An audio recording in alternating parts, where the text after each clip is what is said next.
사도신경으로 신앙을 고백하겠습니다. 나는 전능하신 아버지 하나님 천지의 창조주를 믿습니다. 나는 그의 유일하신 아들 우리 주 예수 그리스도를 믿습니다.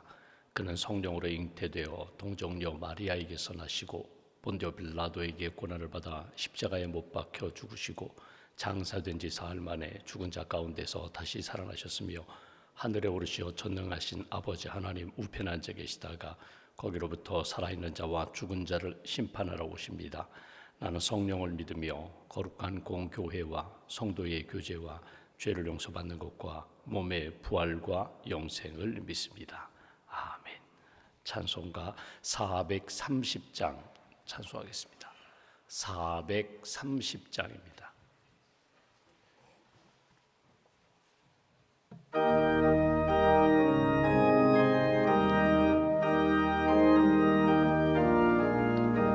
주와 같이 길 가는 것 즐거운 일 아닌가. 우리 주님 걸어가신 발자취를 밟겠네. 한 걸음 한 걸음 주 예수와 함께 날마다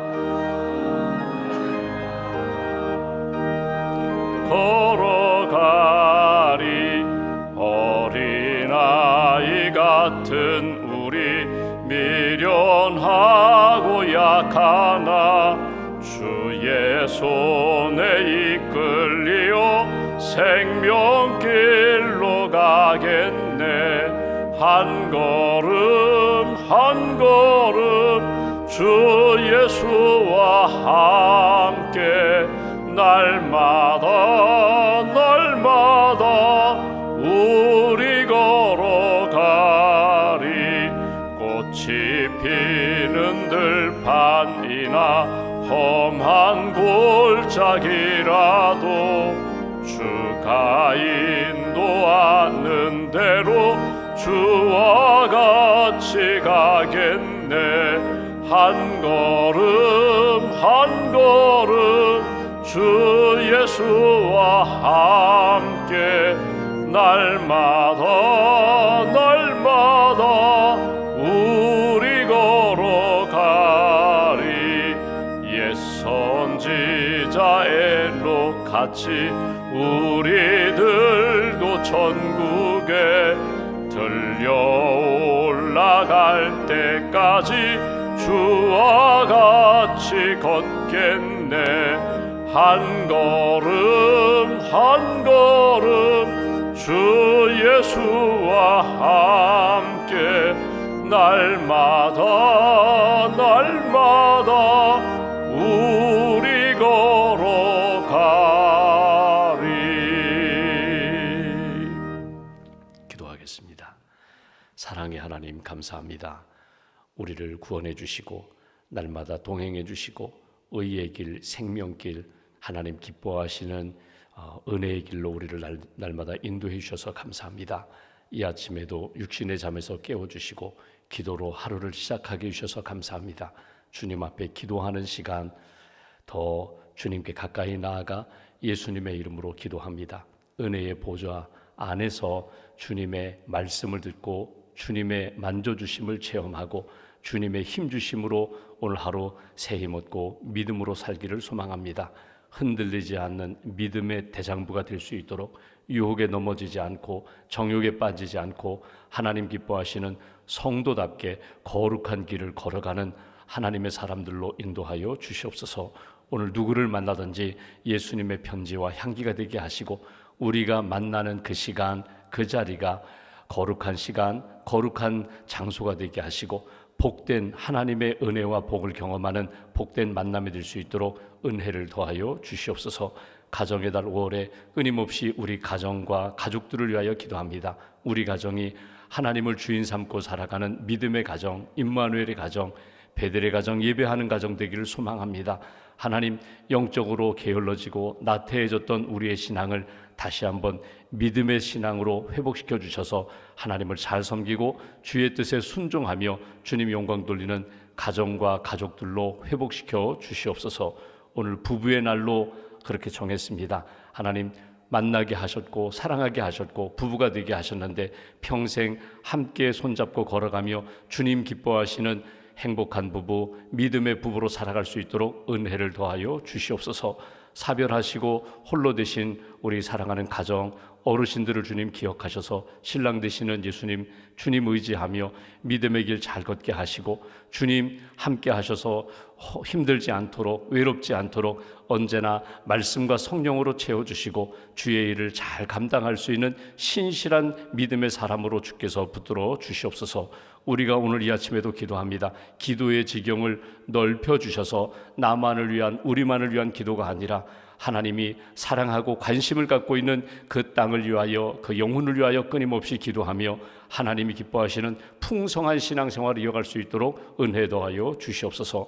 오늘도 기도할 때 성령의 은혜와 은사를 더하여 주셔서 주님을 섬기는 데 힘있게 하시고 감사하게 하시고 또 하나님이 주시는 능력 가운데 기뻐하며 주님 영광 돌리는 귀한 사역 이어갈 수 있도록 함께하여 주시옵소서. 주님의 몸된 교회에 많은 부서와 기관들이 있습니다. 특별히 부서장으로 섬기시는 장로님들과 권사님, 집사님들, 하나님 귀한 부서를 섬길 때에 영적인 지도력을 더하여 주시고 지혜를 더하여 주시고 주의 능력으로 부서를 잘 세우고 이끌어가기에 부족함이 없도록 은총의 손길로 함께하여 주시옵소서.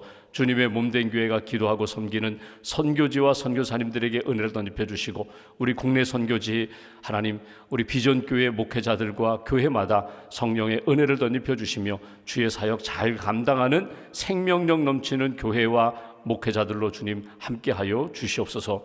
오늘도 우리가 기도할 때에 하나님 평안을 더하여 주시고 우리가 기도할 때 만남의 복을 더하여 주시고 우리가 기도할 때에 살아 역사하시는 하나님의 능력을 체험하며 감사가 넘치는 복된 한 달 될 수 있도록 주님 함께하여 주시옵소서. 병상에 있는 교우들을 주님 기억하시고 하나님 수술에 회복 중인 성도들이 있습니다. 항암 치료 중인 분이 있습니다. 또 수술을 앞두고 계신 성도 가정이 있습니다. 가정마다 특별한 손길로 붙들어 주시며 여호와를 경외하는 자 하나님 치유의 광선을 비춰주신다고 하셨는데 기도하는 모든 이들 가운데 성령님께서 능력의 팔로 붙들어 주시고 여호와 라파의 능력으로 치료하여 주시옵소서. 오늘도 하나님 믿음과 감사의 힘을 기도의 자목을 담아 봉헌합니다. 일천번제와 감사의 힘을 기억하시고 하나님 우리 가정이 우리의 자녀가 일터가 하나님의 은혜 가운데 회복되고 열매 맺는 귀한 심령 될 수 있도록 은혜 더하여 주시옵소서. 한나라의 삶을 온전히 주님께 의지하오며 우리의 구원자 되신 예수님의 이름으로 기도하옵나이다. 아멘. 오늘 말씀은 고린도전서 7장 말씀 보겠습니다.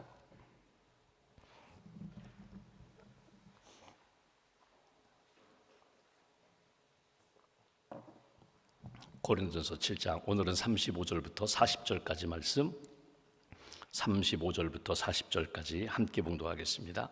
내가 이것을 말함은 너희의 유익을 위함이요 너희에게 올무를 노려함이 아니니 오직 너희로 하여금 이치에 합당하게 하여 흐트러짐이 없이 주를 섬기게 하려 함이라.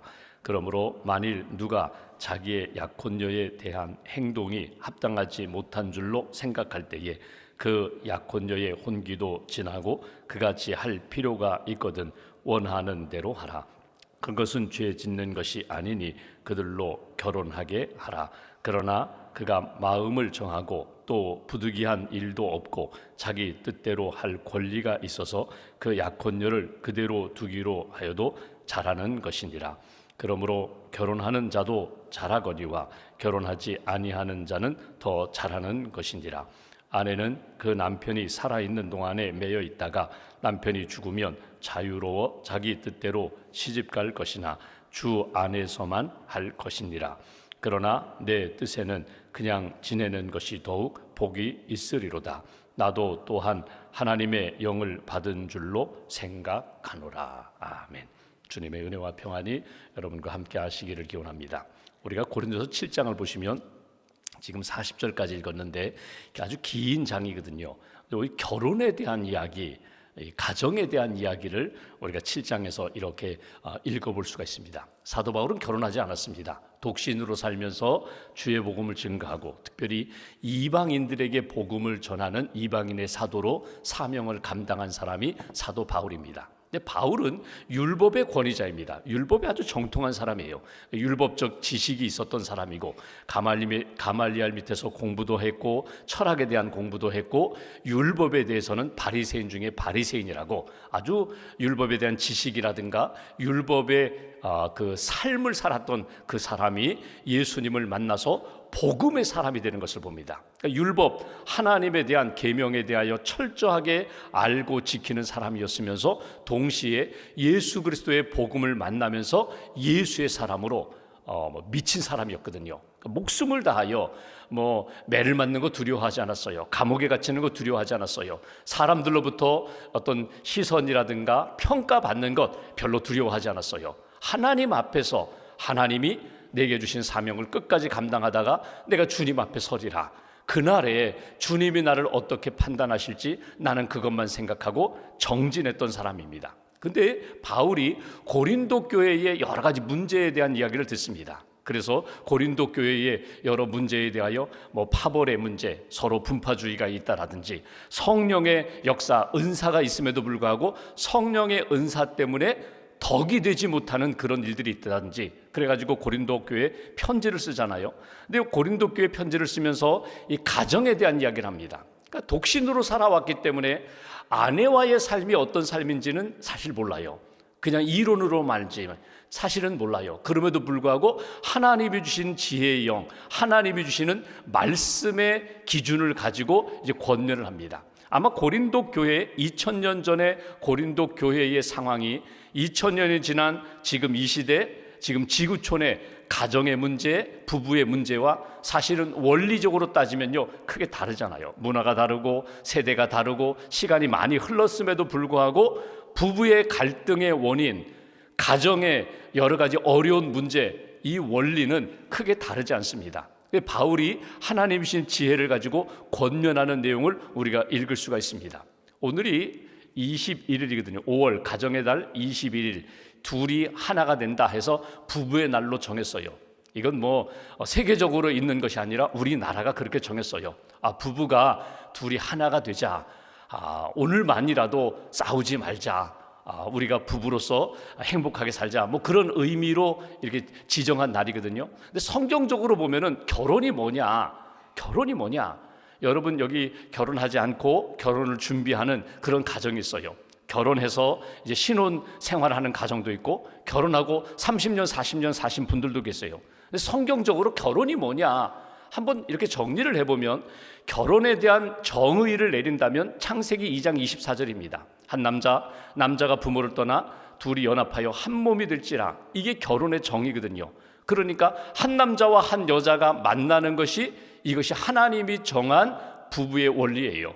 남자끼리 만나서 부부가 될 수 있고 여자끼리 만나서 부부가 될 수 있고 이렇게 해서도 부부가 될 수 있다 이렇게 주장하는 사람도 있지만 성경적 원리는 분명합니다. 한 남자와 한 여자가 만나 둘이 연합하여 한 몸이 되는 것, 이게 부부예요. 하나님이 정하신 창조의 질서와 원리예요. 근데 여기에 부모를 떠나 연합하여 한 몸이 된다는 이 원리 속에는 여러분 이렇게 쉽게 넘어갈 문제가 아닙니다. 여러분 떠나라는 것, 부모를 떠나라는 것, 결혼했으니까 부모님과 이제 단절하고 사는 것, 그런 의미가 아닙니다. 이 독립적인 존재가 되는 거거든요.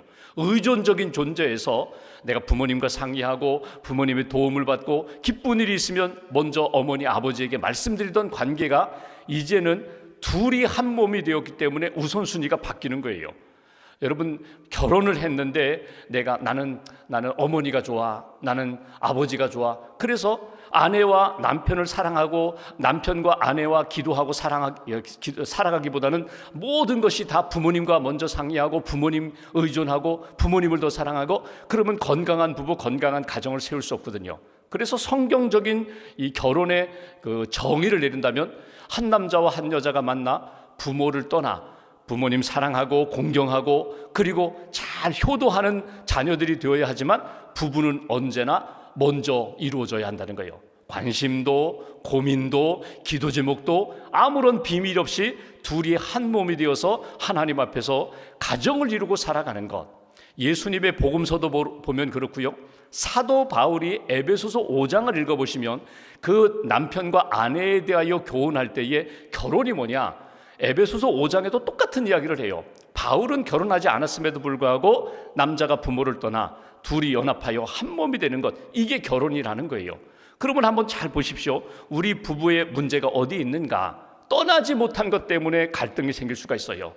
때로는 부모님을 떠나야 되는데, 때로는 나의 사랑하는 옛 친구를 떠나야 되는데, 자꾸 그 세상적인 관계, 인간적인 관계에 매여서 내 사랑하는 배우자를 제대로 사랑하고 돌보지 못하는 그런 갈등은 없는가? 둘이 연합하여 한 몸이 되어야 되는데, 예수 그리스도와 함께 영적으로 하나 되고 육신적으로 하나 되고 정서적으로 하나 되어야 되는데, 늘 다르다는 이유 때문에 서로 비판하고 정죄하면서 서로 함께 살고 있으면서도 원수처럼 지내는 그런 가정, 그런 부부가 아닌지 한번 오늘 이 아침에는 우리 가정을 돌아보고, 또 여기 자녀들이 결혼한 그런 어르신은 우리의 아들, 딸 가정이 정말 믿음의 가정으로 살고 있는지 기도해주고 축복해주고 권면해주면서 하나님이 기뻐하시는 가정을 잘 세워가는 그런 날, 오늘 말씀을 통하여 한번 이제 7장 마지막 부분에 있어서 결혼이 뭐냐,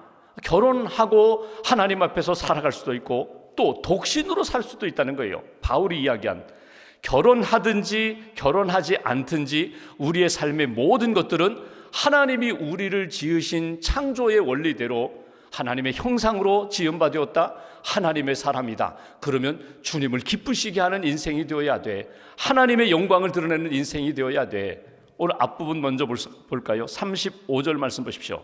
내가 이것을 말하면, 내가 결혼에 대하여 부부에 대하여 말하면 너희의 유익을 위함이요 너희에게 올무 덫을 놓으려 함이 아니니 오직 너희로 하여금 이치에 합당하게 하여 흐트러짐이 없이 주를 섬기게 하려 함이라.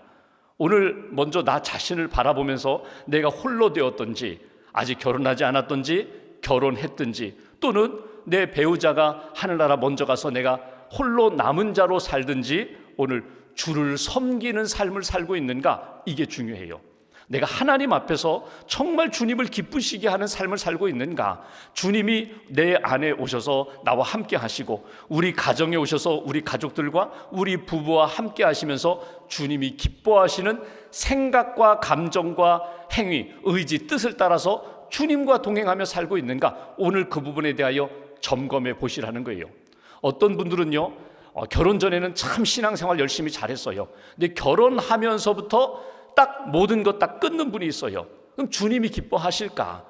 어떤 분들은요, 믿음이 흔들렸어요. 믿음도 제대로 변변치 않았어요. 그런데 결혼하면서 정말 부부가 신실하게 믿음으로 사는 부부가 있어요. 하나님이 어떤 것을 기뻐하실까?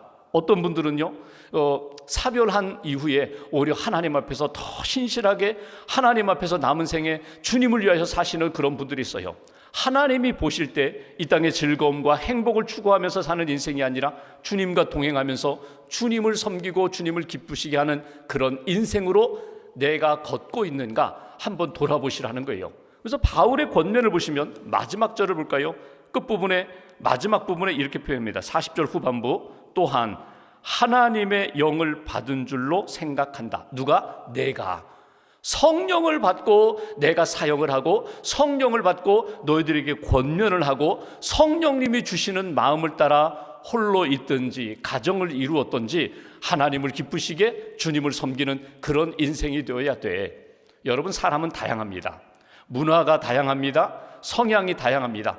두 사람이 너무 좋아가지고 우리는 당신 없으면 나는 못 살아, 이렇게 사랑하며 뜨겁게 사랑하며 결혼했는데 막상 결혼하고 1년 정도 지나면요, 그 사랑이 다 식어요.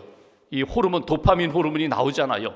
예전에는 그냥 생각만 해도 막 심장이 뛰고 가슴이 뛰었는데 이제는 이렇게 얼굴 봐도 무덤덤해지는 그런 때가 있어요. 여러분, 하나님이 우리에게 부부가 되게 하셨고 하나님이 우리에게 은혜를 주셨는데 부부가 하나님 앞에서 행복하게 살아가야 되는데 그렇지 못할 때가 있다는 거예요. 왜 그럴까? 다르다는 것만 자꾸 생각해요. 저 사람 나와 똑같은 줄 알았는데 생각이 달라, 이 성격이 달라. 나는 뜨거운 거 먹고 싶은데 저 사람은 차가운 거 먹고 싶고, 나는 짜장면 먹고 싶은데 저 사람은 항상 국물 있는 한식 먹고 싶고, 뭐 성향을 따지면 다 달라요. 그런데 하나님이 왜 우리를 만나게 해주셨는가? 그것을 생각하시라는 거예요. 우리 안에 하나님이 기뻐하시는 뜻을 위하여 성령이 이끌어 주시는 대로 주를 섬기게 하기 위하여, 주님의 영광을 위하여, 우리 부부를 통하여 하나님의 뜻이 우리 가정의 실현되는 일을 위하여 우리를 부부로 만나게 하셨다면 그 일을 위하여 놓치지 말고 기도하며 하나님 기뻐하시는 길을 걸어가야지. 오늘 바울이 이야기하는 그것은 내용은 그것입니다. 나는 주의 영 성령을 따라서 생각하고 권면하고 말한다. 주님과 함께 주님을 섬기며 주님을 기쁘시게 하는 인생이 되기로 난다. 이게 사도 바울의 권면입니다. 조금 더 구체적으로 볼까요? 여기 36절 말씀 보십시오. 이렇게 표현합니다. 그러므로 만일 누가 자기의 약혼녀에 대한 생각이 합당하지 못한 줄로 생각할 때에 그 약혼녀의 혼기도 지나고 그같이 할 필요가 있거든 원하는 대로 하라. 그것은 죄 짓는 것이 아니니 그들로 결혼하게 하라.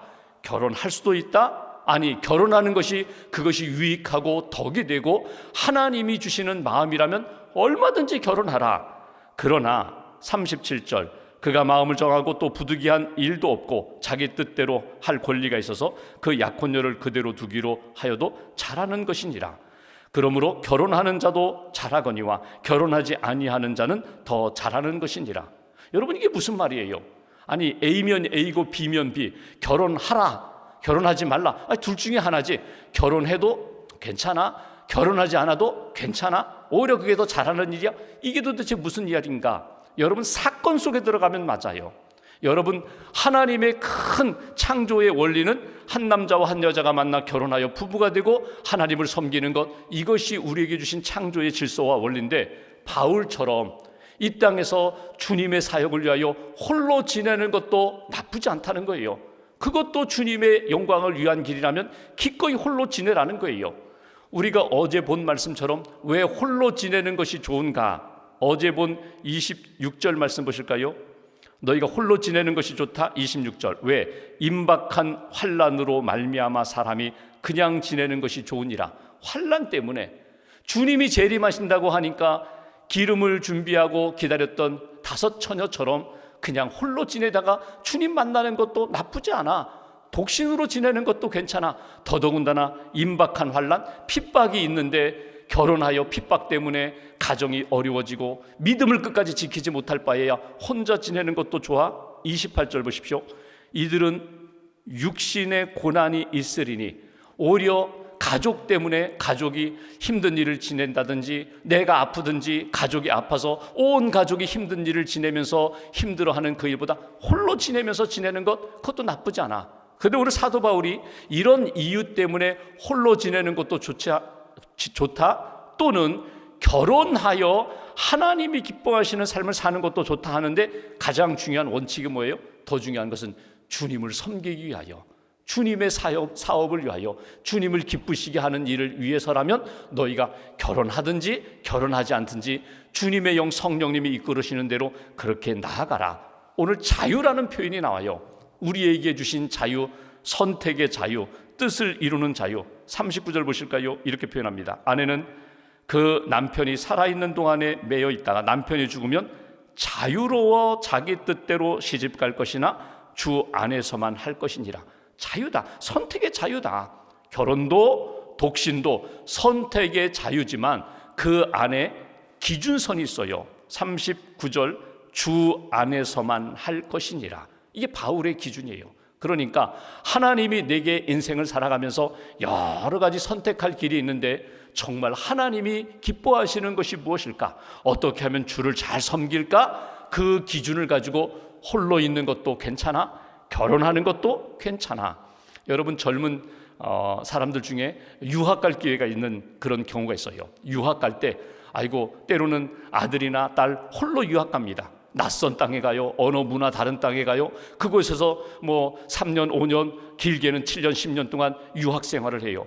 학위를 받기 위하여, 공부하기 위하여 이제 외국으로 갑니다. 그러면 이제 사람들이 이야기합니다. 아이고, 혼자 보내면 안 돼요. 세상 무서운데 혼자 보내면 안 돼요. 딸, 예를 들어서 자매를, 딸을 어떻게 혼자 보내요? 결혼시켜서 보내세요. 아들을 어떻게 혼자 보내요? 결혼해서 가정을 이루고 가면은 안정되게 살아갈 수 있으니 결혼시켜서 보내자고. 여러분, 그런 경우가 있어요. 제가 외국에 있으면서 그렇게 결혼해서 오는 가정, 여러분 공부가 안 되는 거예요. 공부가 안 돼요. 왜냐하면 그래도 아내가 있으니까, 또 남편이 있으니까, 가정 생활을 해야 되니까 집중이 안 되는 거예요. 그러니까 학업의 진도가 나가지 않는 거예요.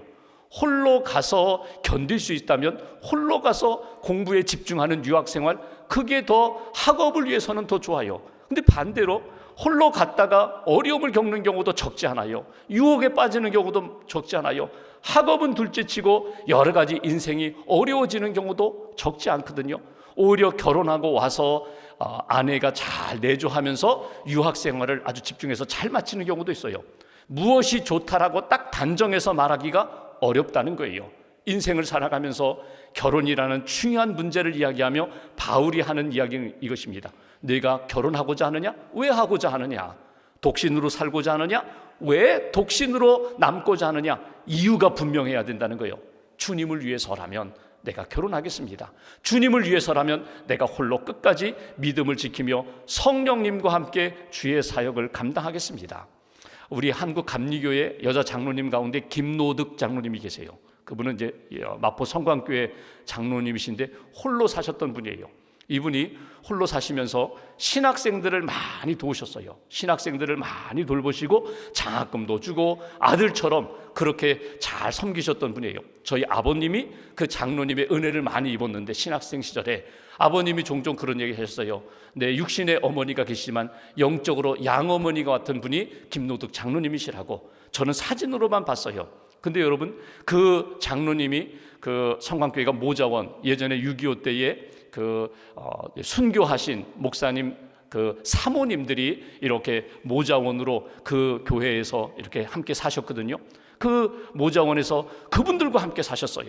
그분들과 함께 사시면서 도우시면서, 그러면 한번 보십시오. 그분은 홀로 사셨는데, 홀로 사시면서 믿음을 지키시면서 사셨는데 그분의 인생은 어떤 인생일까? 결혼하고 가정을 이루고 자녀를 양육하면서 살았던 그런 인생도 귀하겠지만 홀로 이 땅을 살아가면서 하나님이 본인에게 주신 마음을 따라 나는 젊은 신학생들을 도우면서 아들처럼 그렇게 섬기면서 사는 것, 하나님이 주신 사명을 따라 그렇게 사셨다는 거예요. 여러분, 사랑하는 목회자 가정 가운데 또 신실한 장로님들 가정 가운데 하나님이 본인 가정에게 주신 은사를 따라 잘 하나님 앞에서 살아가신 분들도 계세요. 자녀를 잘 양육한 분들도 계시고, 자녀가 없는 가정 입양해서 자기 친자식보다도 더 그렇게 사랑하며 돌본 그런 가정도 있어요. 케이스마다 다 다르다는 거예요. 나에게 주신 하나님의 마음은 무엇인가? 우리 가정에 주신 하나님의 뜻은 무엇인가? 이걸 찾으시라는 거예요. 오늘 기도하시면서 하나님, 내 인생 오늘 여러분 임박한 환난만 생각하지 말고 내 시간이 얼마 남지 않았어요. 내 남은 시간 하나님 앞에서 나는 무엇을 하며 살 것인가? 무엇으로 하나님을 기쁘시게 할 것인가? 내 인생은 이 땅에 살다가 주님 품에 안길 텐데 이 땅에서 내가 무엇을 심고 뿌리면서 살 것인가? 잘 한번 점검해 보시라는 거예요. 오늘 사도 바울이 이야기한 것처럼 나는 주의 영을 받고 하나님을 섬기며 살았습니다. 여러분들도 성령님 의지하여 주님을 섬기고, 선택은 자유지만 하나님이 기뻐하시는 열매 맺는 인생 되십시오. 사도 바울의 권면을 잘 붙잡으시고 오늘 하루도 기도하며 주님 기뻐하시는 시간과 삶 속에서 하나님의 뜻 이루는 저와 여러분 되시기를 주님의 이름으로 기원합니다. 기도하겠습니다. 말씀 붙잡고 함께 기도하겠습니다. 하나님, 가정의 달 5월 주님 앞에 우리 가정을 위하여 기도합니다. 또 배우자를 위하여 기도합니다. 또 이 땅에서 홀로 사는 성도들, 하나님, 주님 내 마음 아시고 늘 나와 함께 하시고 나를 붙들어 주심을 감사합니다. 믿음의 인생 되게 하시고 감사하는 인생 되게 하시고 성령님 의지하며 살아가는 인생 되게 해달라고, 주님을 기쁘시게 하는 인생, 주 안에서 하나님이 기뻐하시는 것들을 선택하고 결정하며 그리고 결단하는 그런 하나님의 사람들 되게 해달라고 말씀 붙잡고 함께 기도하겠습니다.